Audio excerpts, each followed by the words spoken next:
Alors,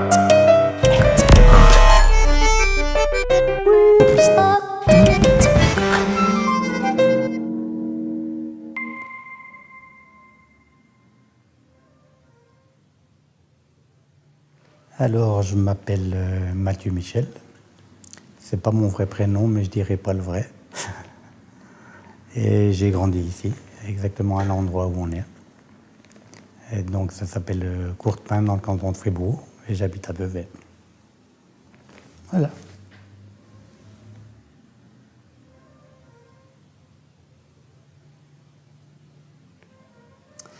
Alors, en gros, comment je peux raconter ça? Mon père était le patron c'est le restaurant de mes parents. Et mon père a toujours beaucoup fait de musique. Donc il y a plein de gens qui venaient se marier là, à condition qu'ils fassent l'animation musicale. Il s'est occupé de tous les chœurs, fanfares du village, c'est lui qui dirigeait tout ça. Il a appris la musique à tous les enfants du village. Il y a d'ailleurs un truc assez drôle, c'est que quand il y avait un enfant qui disait ah, je veux apprendre la clarinette, il disait ah, je vais réfléchir à tout, et il trouvait une clarinette, il apprenait lui d'abord, puis quand il avait un petit bout d'avance, il disait au gamin c'est bon, tu peux venir. Donc il avait toujours une longueur d'avance sur l'élève. Donc moi j'ai grandi ici, il y avait pratiquement tous les jours des répétitions, soit de chœurs, divers chœurs, chœurs mixtes, chœurs d'hommes, fanfares. Et mon père donnait les cours l'après-midi ici, exactement dans cette salle. Et puis le soir, souvent, quand les gens buvaient un verre comme ça, tout d'un coup, ils prenaient l'accordéon et ça commençait à danser dans le café en dessous. Et j'ai deux frères qui sont musiciens classiques professionnels. Et ma sœur, qui est maintenant la patronne du café, qui fait du bugle aussi, mais de manière amateur. Et mon père, il avait fait un programme avec mes frangins, il avait un programme avec moi, il avait un programme avec mes frangins et moi, avec aussi quelques morceaux avec ma sœur, comme ça.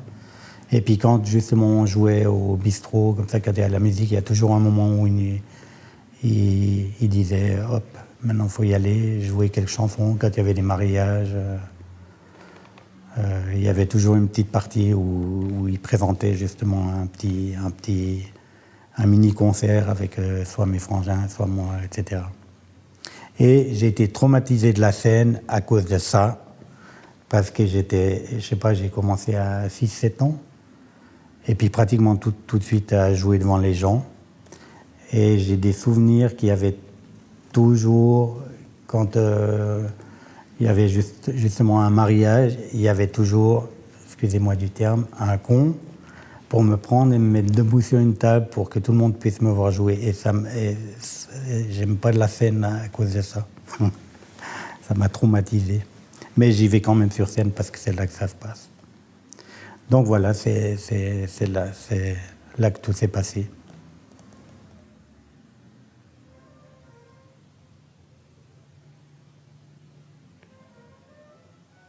Moi, je pense que ça fait complètement son sens, toujours,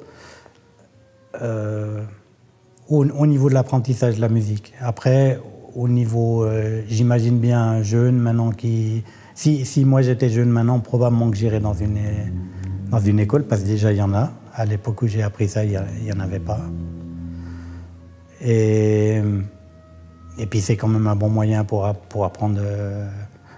Moi, je vois en donnant les cours dans l'école, je vois le côté pratique qu'ils ont, les élèves, c'est qu'ils ont des salles pour répéter, ils ont des salles équipées avec tous les instruments, et ils ont les musiciens pour monter des groupes, tout est là, quoi. Tandis que nous, quand on a appris, il fallait trouver un local libre, des fois même louer un local pour pouvoir répéter. Il fallait aller chercher chercher le Fender Rhodes là-bas, l'ampli là-bas. C'était un peu moins simple, on va dire. Puis il y avait des musiciens qui... Il y avait aussi moins de musiciens que maintenant, donc il y avait peut-être un gars qui venait de Berne, un de Lausanne, etc. Donc si maintenant j'étais jeune, je pense que je suivrais un peu ce que tout le monde fait, parce que déjà ça existe. Et puis il y a quand même des bons moyens pour apprendre, quoi.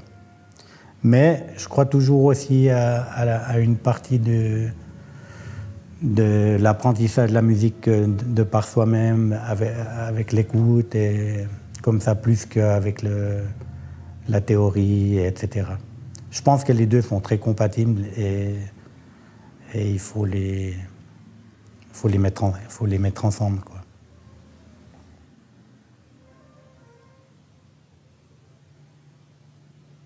Ça s'est passé assez simplement. Toute la musique que je jouais ici avec mon père, à l'époque, je l'aimais pas trop. C'était de la musique populaire. Quand les gens dansaient, on faisait de la musique populaire, etc. Il y avait la fanfare, la musique de fanfare, j'aimais pas trop ça. Mais je le faisais parce que tout le monde faisait ça, puis c'était quand même sympa. On passait des bons moments, etc.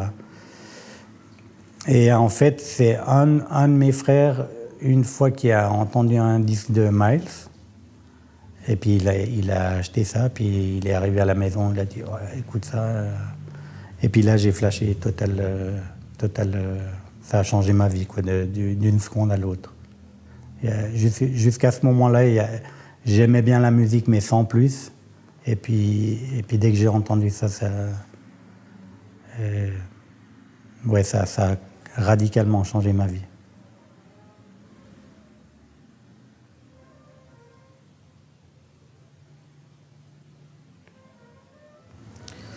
Oups, bonne question. Qu'est-ce que je peux bien dire? Bon, évidemment, quand on commence dans ce type de musique, évidemment, c'est américain. Et puis, je pense, après, est-ce que pendant une époque, ça a peut-être mis un peu des complexes, ou je ne saurais pas dire, probablement, un petit peu. Surtout quand une fois qu'on commence à faire des concerts, disons dans le cadre professionnel, et puis qu'on voit que l'accès à certains festivals, c'est plus simple si on vient de là-bas ou de là-bas plutôt que d'ici. Là, ça met un peu des doutes sur la chose. Et puis après, il y a une période comme ça qui a duré pas très longtemps, puis c'est passé, puis en fait je réfléchis pas trop à ce genre de... Ouais, je réfléchis pas trop à ces trucs d'identité et ça. Mais de toute façon, maintenant, des musiciens, il y en a des super absolument partout dans le monde, peu importe où qu'on soit, et puis c'est très bien comme ça. Et puis ouais, chacun développe son truc, ouais, avec sa culture. Ouais. Mais moi, j'y réfléchis vraiment pas.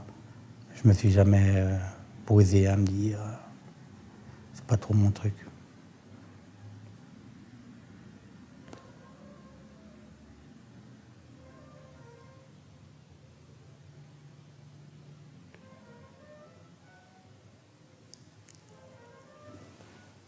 Bon, disons, quand j'ai appris que j'ai gagné ce prix-là, d'abord j'ai mis le mail à la poubelle, parce que j'ai pensé qu'il était en allemand, le mail. Puis je ne sais pas lire l'allemand, je peux un peu le tchatcher, mais pas lire. Donc j'ai d'abord cru que c'était un spam, vous avez gagné, comme on en reçoit plein. Et puis au moment où je l'ai mis à la poubelle, j'ai quand même vu le titre qui était... je comprenais que c'était avec culture. Puis j'ai dit, bon, je vais quand même jeter un œil. Puis après, je l'ai montré à Suzanne, puis Suzanne était au courant. Et puis elle m'a dit, téléphone tout de suite. Donc j'étais très surpris. J'ai été très surpris déjà parce que moi je suis principalement un interprète. Je compose pas beaucoup, enfin je me considère en tout cas pas comme compositeur, créateur ou je sais pas quoi.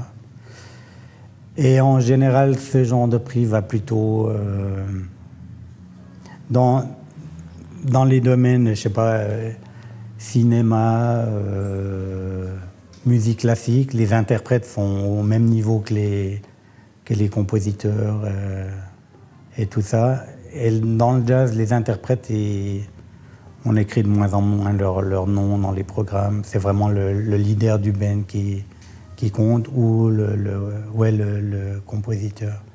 Donc ça m'a énormément surpris qu'en tant qu'interprète, que je puisse recevoir un prix comme ça. J'aurais jamais pensé tout simplement que dans ma vie, je reçoive quelconque prix. J'étais pas parti dans l'idée que ça pourrait se passer une fois. Donc j'en suis doublement très heureux.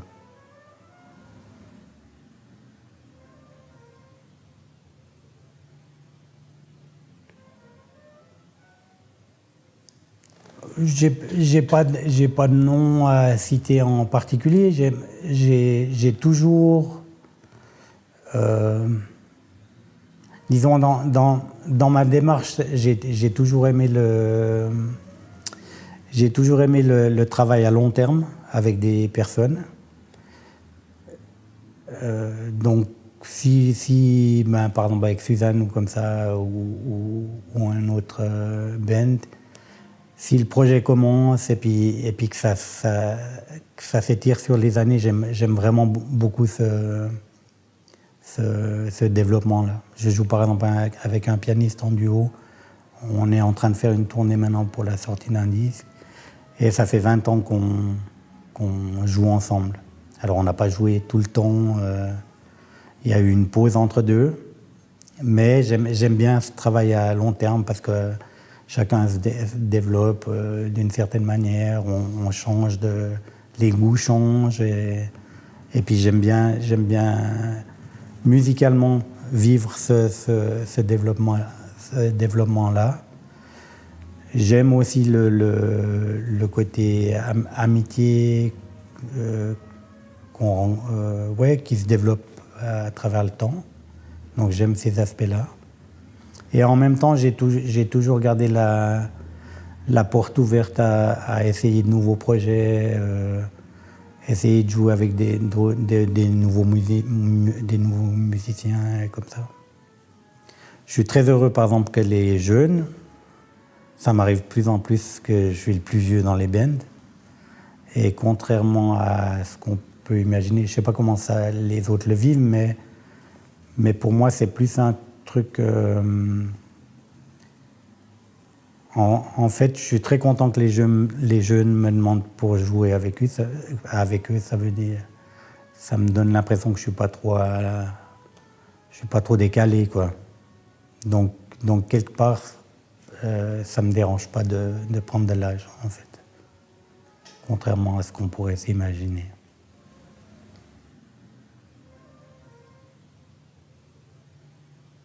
Depuis quelque temps, j'ai une nouvelle passion.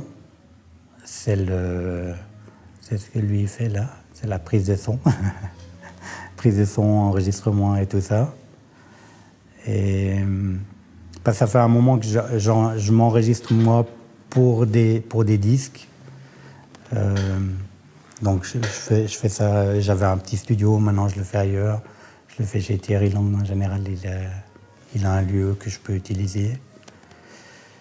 Et de faire ces enregistrements où j'enregistrais juste la trompette sur des playbacks qu'on m'envoyait, j'ai commencé à faire de l'editing pour des productions où je jouais. Et puis maintenant, je suis en train d'apprendre à mixer et tout ça.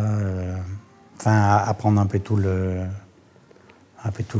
spectre. Parce que j'aime beaucoup travailler en studio, en fait.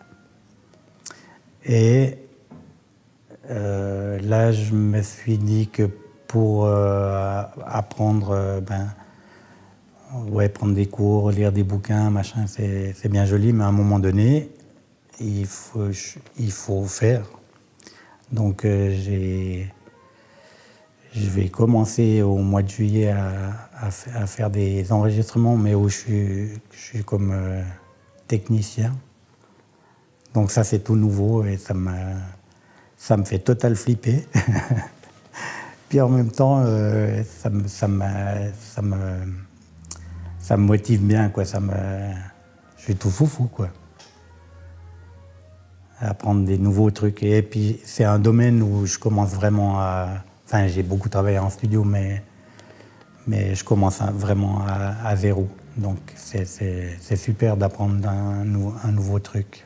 Et ça me passionne vraiment beaucoup. Donc ça fait partie des projets du futur. Je ne sais pas ce que je vais en faire, hein, mais en tout cas, c'est en route.